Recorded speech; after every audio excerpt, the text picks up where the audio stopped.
ہم بات کر رہے ہیں جی حضرت عبداللہ ابن رواحہ رضی اللہ عنہ کے بارے میں۔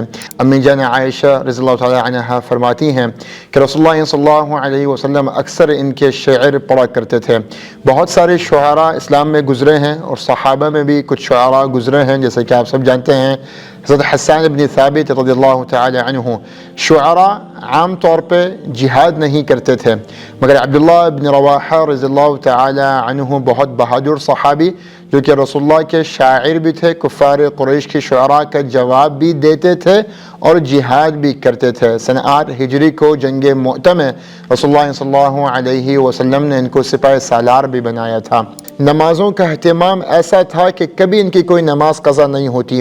ایک سفر میں حضرت ابو ہریرہ رضی اللہ تعالی عنہ روایت کرتے ہیں کہ شدت گرمی کی وجہ سے کسی صحابی کا روزہ نہیں تھا، صرف 2 حضرات کا روزہ تھا، رسول اللہ صلی اللہ علیہ وسلم اور حضرت عبداللہ ابن رواحہ۔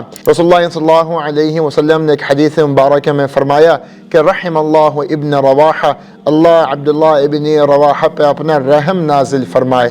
رسول اللہ کی محبت، اطاعت اور نمازوں کا اہتمام اور روزے کا بھی اہتمام، نوافل عبادات بھی کرتے، جہاد بھی کرتے۔ یہ وہی صحابی ہیں جو کہ بیعت الرضوان میں بھی شامل ہوئے تھے۔ اتنے عظیم الشان صحابی، اتنے جلیل القدر صحابی، قرآن کی ایک آیت نازل ہوتی ہے وَإِن مِّنكُمْ إِلَّا وَارِدُهَا كَانَ عَلَى رَبِّكَ حَتْمًا مَّقْضِيًّا۔ ہر انسان کے اوپر اللہ نے یہ اپنا حکم لازم کر دیا ہے کہ قیامت کے دن ہر انسان جہنم سے گزرے گا۔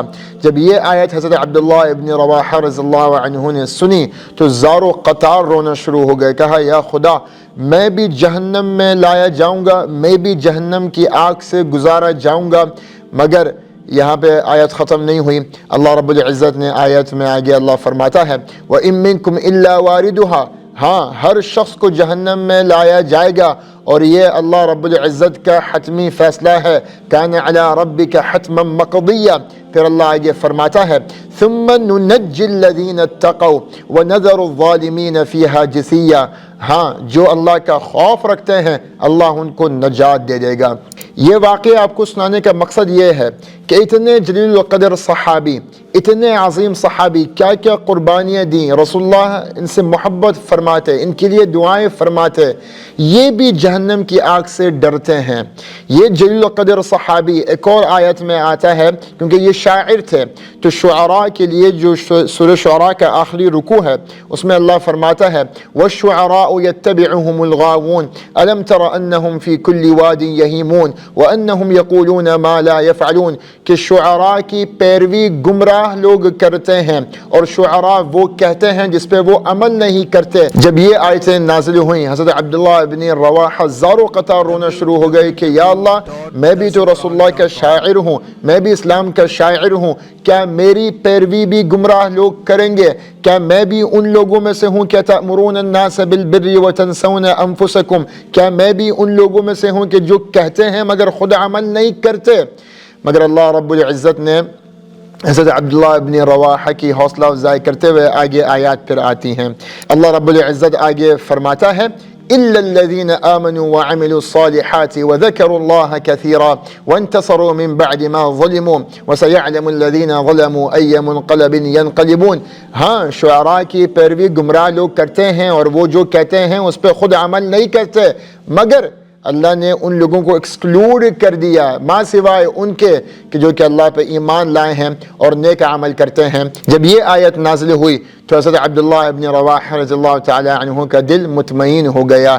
اتنے جلیل القدر صحابی جن کے لیے رسول اللہ نے اپنی محبت کا اعلان کیا، جن کے لیے دعائیں کی، جنہوں نے شہادت جن کو نصیب ہوئی، رسول اللہ ان کے اشعار پڑھتے۔ جنگ خندق میں جب رسول اللہ پتھر توڑ رہے تھے تو صحابہ کرام اور رسول اللہ صلی اللہ علیہ وسلم جو اشعار پڑھ رہے تھے کلاڑا مارتے ہوئے پتھر توڑتے ہوئے وہ اشعار کس کے تھے؟ وہ اشعار تھے حضرت عبداللہ ابن رواحہ کے، لولا اللہ ما اہتدینا ولا صلینا ولا تصدقنا۔ رسول اللہ ان کے اشعار پڑھ رہے ہیں، ان کے لیے دعائیں بھی کر رہے ہیں، ان سے محبت بھی کر رہے ہیں، نماز وہ چھوڑتے نہیں، نفلی روزہ وہ چھوڑتے نہیں، رسول اللہ سے محبت کرتے، زبان سے دل سے رسول اللہ کا دفاع کرتے، اپنی جانوں کا نذرانہ پیش کرتے، جہاد میں شریک ہوتے، بیعت الرضوان میں وہ شریک، اور بیعت الرضوان میں شریک ہونے والوں کے لیے اللہ رب العزت نے قرآن میں فرمایا ہے کہ لقد رضی اللہ عن المؤمنین اذ یبایعونک تحت الشجرہ، اللہ راضی ہے ان سے کہ جن لوگوں نے آپ کی بیعت لی اس درخت کے نیچے۔ اللہ اس بیعت الرضوان کی پہ شامل ہونے والے اور اس پہ شریک ہونے والے تمام صحابہ کے لیے اپنا اعلانیہ اللہ اپنی رضامندی بیان کر رہا ہے۔ ایسے صحابی، اتنے جلیل القدر صحابی، مگر تب بھی جہنم کا خوف ان کے دل میں ہوتا۔ آج ہم لوگ چند نیکیاں کر لیتے ہیں، سمجھتے ہیں کہ ہم بہت بڑا جنتی ہو گئے، اور کتنے ہی ہم لوگ گناہوں میں مبتلا ہیں مگر ہم اپنا احتساب نہیں کرتے۔ دیکھیے، اپنے آنکھیں کھولیے اور صحابہ کرام کو دیکھیے کہ کتنی نیکیاں کرنے کے باوجود بھی جہنم کی آگ کی فکر ان کو لگی رہتی ہے۔ جب اتنے جلیل القدر صحابی جہنم کی آگ سے ڈرتے ہیں، عذاب قبر سے ڈرتے ہیں، تو میں اور آپ کیوں نہیں ڈرتے؟ کیوں نہیں اپنے گناہوں سے توبہ کرتے؟ کیوں نہیں ہم یہ ریئلائز کرتے کہ ہم کس ڈائریکشن میں جا رہے ہیں، کتنے ہم گناہوں کے دلدلوں میں ڈوبے ہوئے ہیں، پھنسے ہوئے ہیں؟ ہمیں اپنا احتساب کرنا پڑے گا، سچے دل سے اللہ سے توبہ کرنی پڑے گی۔ سوشل میڈیا پر سب سے قدیم اور سب سے ریلائبل برانڈ درسقرآن.com